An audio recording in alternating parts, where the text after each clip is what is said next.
Hi, this is Sherry Veronica. People could say whatever they want to say, but what I see and witness with my own eyes, that is what directs me to my history, okay?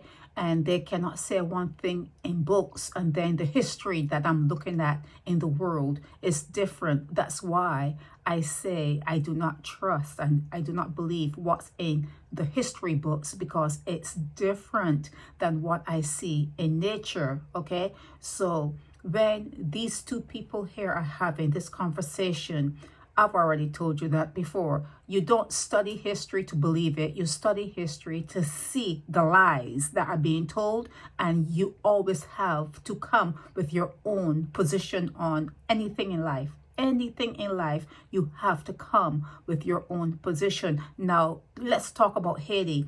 Haiti was never helped by the Caribbean islands when they fought for their freedom. They never got any help.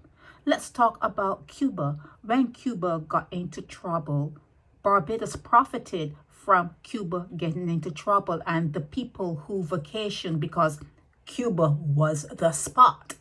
Cuba was the place to be. And when Cuba got into that situation that you know, that the situation that they got into, Barbados capitalized and took the people that used to go to Cuba and brought them to Barbados and created a tourism industry. That's my history. Now, they may not write that in their books, but that's what I know. That's what you hear from people who talk. When I lived in Miami among the Cubans, you hear the talk and you're talking to people on a ground floor level. You're hearing what people are saying. And from looking at the way Barbados moves, you see it. And when these people say that you're neo-colonial, like centric, it's true.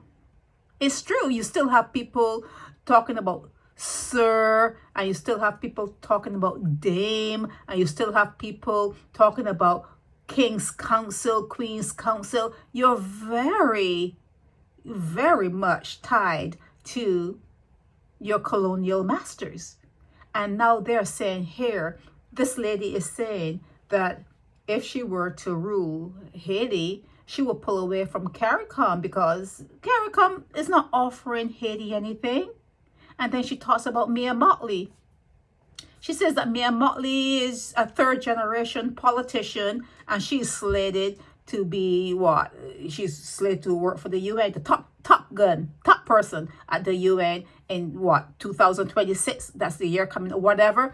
But yeah, Mia Mottley has her eyes on the prize, and to think that someone like Mia Mottley would not be ambitious, to think that, you're wrong. You're wrong. She's very ambitious. And anyone who is like her and came from a family like her living in Sandy Lane, you're going to expect it.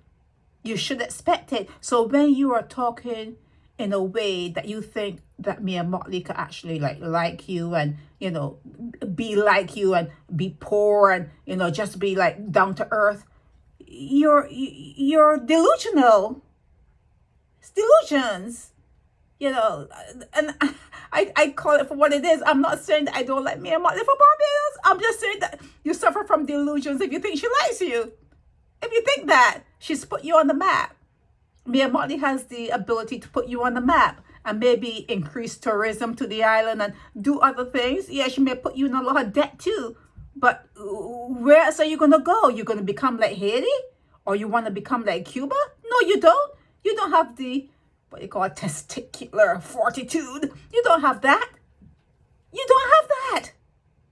Okay, you do not have it. Stop being, you know, hypocrites. You don't have to be hypocritical about the whole situation, but I'm going to turn on this video. I hope it's not copyrighted. But yeah, I just want you to hear what they have to say, what Miss Pierre has to say about CARICOM as it relates to Haiti and Mia Mottley. She's smack on. She is, I have said it. I have said it. She's saying it. The world knows it, but the people in Barbados want to hide away from it. But it's what I've said. Barbadians are going to capitalize on any situation where someone is down. It's part of your personality at an individual level. If you tell a Bajan, I'm not going to lend you any more money, they don't have any use for you. If you tell a Barbadian that you are not going to give them anything, they have no use for you. They're only around you for what they can get and what they can take. Okay, so it's something that is inbred. It's something. It's just the way you are. But you have a problem. You have a problem with like truth and reality. But here, I'll let these people talk. Here you go. Always had, their British influence sensibilities, never wanted to have anything to do with these Africans, because Haiti is still African. We spoke a very different language. We did not speak French. We spoke Creole, and they didn't know what to do with our religion. And one of the CARICOM leaders, when asked to bring in Haiti, this is as late as I think the mid-90s, where it's just like, well, we don't have enough time and money and energy to translate everything into their language, things like that, and these people are so culturally different from us. Why would we want them as part of this union? Which is why, if I were to run Haiti, the first thing I would do right now is remove our membership from CARICOM and see what happens. That's a very interesting statement. So you saying CARICOM and the other Caribbean nations are actually also ideologically very much captured? Well, yeah, we call them neo-colonial Caribbean nations because the truth is there's a tendency to look to Europe, and the CARICOM that we have now doing everything on behalf of the U.S. They're acting as stooges of the U.S. You see that all their leaders are U.S. darlings, from Mia Mottley, who's acting now on behalf of the U.S. in Haiti. But Mia Mottley is like a third generation politician who's the darling of the neoliberal West. And she's doing all this because she's been promised the next Secretary Generalship of the UN. So that's what she's working towards. The West loves her. And so, yeah. That's it. I think, that was it. But yeah, she didn't say anything that I haven't talked about.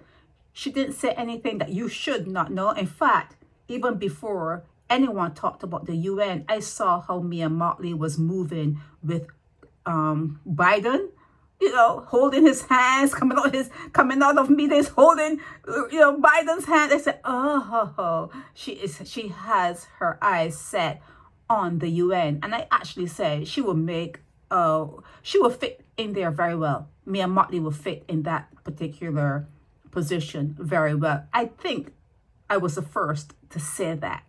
Yes, I'm patting myself on the back. I have to. Okay, I have to sometimes. But yeah, there's nothing that was said here that I haven't said. You have to watch what is written in the books, how it resonates with what you see in nature, and the history is all revised. It's revisionistic. It's all revised. It's not real. It's not real. It's nothing to be believed. Okay, talk to the elders. Talk to your grandmother. Talk to the old timers. Come up to the U.S. and go up into certain parts of Flagstaff in Arizona. Talk to the people who have lived there and have oral history passed down. You hear it.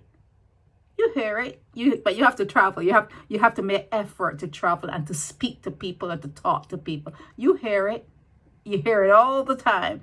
But yeah, if you want to stay in your illusions, if you want to think that you are going to help Haiti, if you want to think that you didn't steal the tourists that were going to Cuba, just go ahead and keep on thinking that. Keep on thinking that. But I see it. I see it with my own two eyes. You go to places, you hear it, and you know what's happening in Barbados with the tourism, and you know that it was steered from Cuba into if you don't know, ask somebody. Okay, ask somebody.